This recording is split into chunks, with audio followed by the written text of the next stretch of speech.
శతమానం భవతి.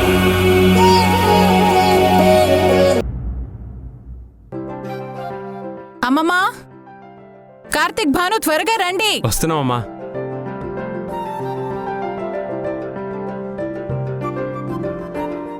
అమ్మమ్మా, మేము ఆఫీస్కి వెళ్ళొస్తాం. మంచిదే.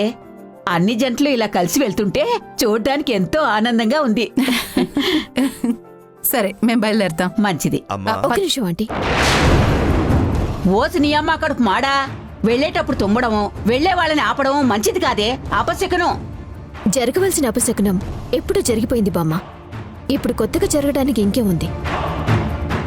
ఏంటి నీలిమా, కొత్తగా ఏదో మాట్లాడుతున్నావు? చాలా పాత విషయం ఆంటీ, ఇప్పుడే కొత్తగా తెలిసింది. మీతో చెప్పకుండా ఉండలేకపోతున్నాను. నీలిమా, ఇప్పుడు ఇవన్నీ ఎందుకు? సాయంత్రం మాట్లాడుకుందాంలే. వెళ్తున్న వాళ్ళని ఆపి మరీ చెప్పాలనుకుంటుంది కదా, చెప్పని బాను. ఇంట్లో ఉండే మనిషే కదా, ఎప్పుడైనా మాట్లాడుకోవచ్చు. మనకు ఆఫీస్ టైం అవుతుంది. నువ్వెందుకమ్మా అనవసరంగా కంగారు పడుతున్నావు? కంగారు పడకుండా ఇంకేం చేస్తుంది అంకుల్? తప్పు చేసింది భాను కదా, తప్పించుకోవాలని చూస్తుంది. ఏం మాట్లాడుతున్నావమ్మా? నా కూతురు తప్పు చేయడం ఏంటి? కలలో కూడా అది జరగదు.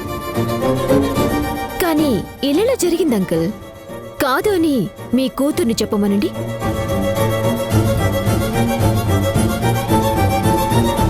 ఏంటి, బాను తప్పు చేసిందా? తను ఎప్పుడు తప్పు చేయదు. తప్పుడు మనిషివి నువ్వు. బాను మీద నిందలు వేస్తుంది నువ్వు. చెల్లి మీద ఆ మాత్రం ప్రేముండటంలో తప్పు లేదు పార్థు. ఎంతైనా రక్తం పంచుకొని పుట్టిన చెల్లి.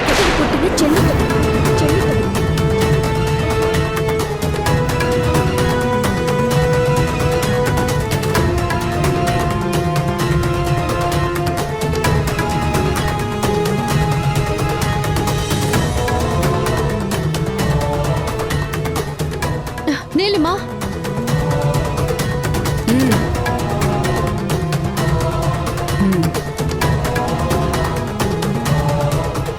ఏమన్నావు నీలిమా? నిజమే ఆంటీ. ఇన్నాళ్ళు పార్థుకి భాను మీద ఎందుకంత అభిమానమో అనుకున్నాను.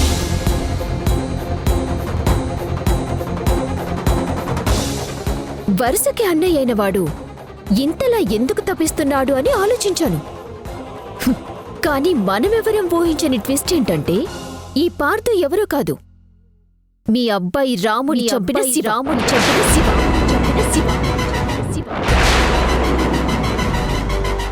ఈ వాసుదేవరావు కొడుకు భానుకి సొంత అన్నయ్య.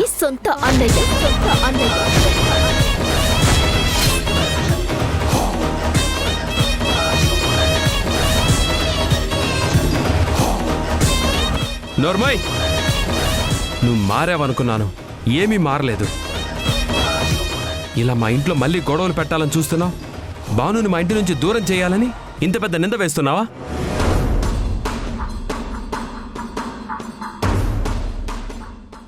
ఆధారం చూపించకుండా అబద్ధం చెప్తే చంపేస్తాను. భాను అంటే నీకు ప్రేముండటంలో తప్పు లేదు కార్తీక్. కానీ భానుకి నీ మీద అంత ప్రేమ లేదే. అందుకే నిన్ను మోసం చేసింది, నీ కుటుంబాన్ని కూడా మోసం చేసింది.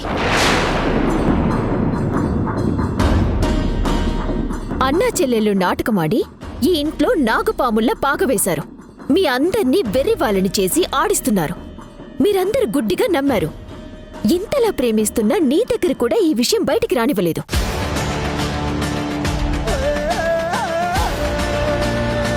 ఈ కాపు నీలిమా, నువ్వు నిందలు వేస్తున్నది నా ఇంటి కోడలి మీద. నువ్వు తప్పు అని చెప్తుంది నా ఇంటి అల్లుణ్ణి. నీ మాటలు నమ్మి వాళ్ళని నేను తప్పు పట్టాను. ఎన్నాళ్ళు జరిగింది అదే కదా.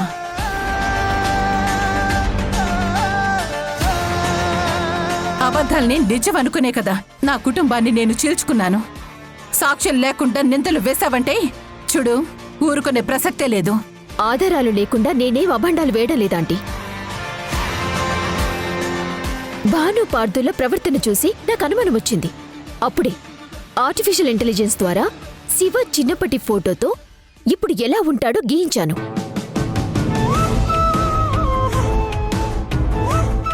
అప్పుడే ఈ పార్థు ఏ శివ అని బయటపడి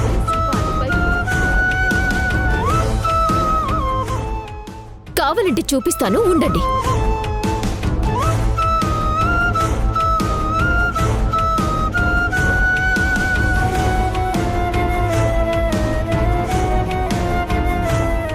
ఇదిగుండా ఆంటీ, చూడండి.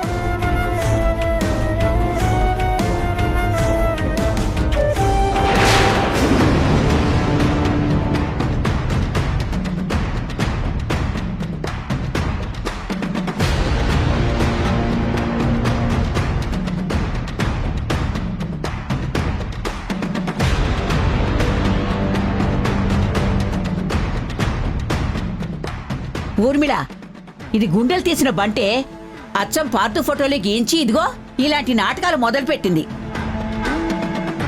దీని మాటలు నమ్మకు. దీని పళ్ళు రాలగొట్టి ఈ ఇంటి నుంచి ఊరి నుంచి తరివేద్దాం.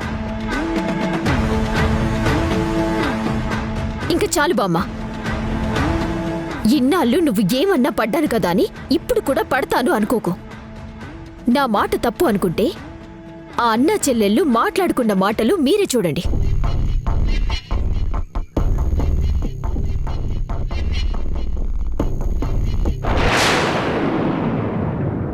నువ్వే శివ అన్న నిజం ఎవరికి ఎప్పటికీ తెలియకూడదు.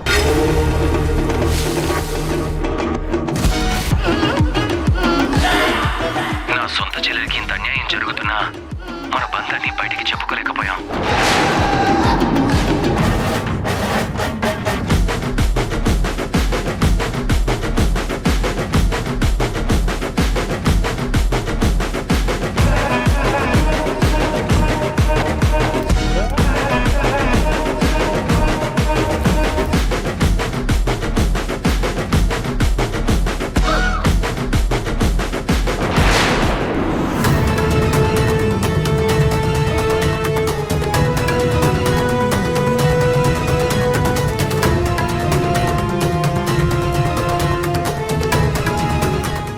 నా కొడుకుని చంపి మళ్ళీ నా ఇంటికే వచ్చావా?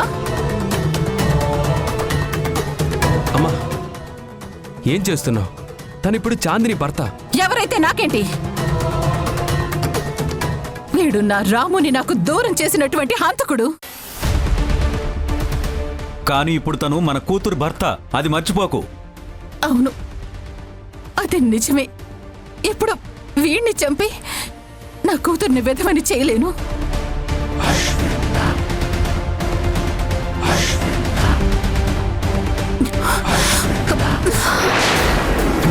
అమ్మా, అయ్యో,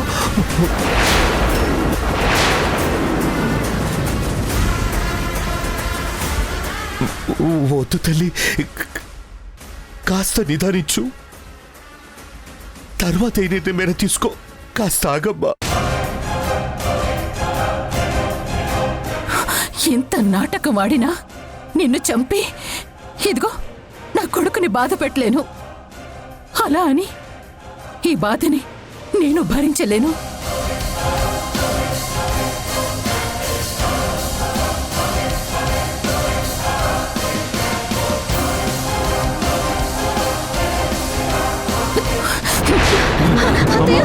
ఊర్మిళ, అత్తయ్య.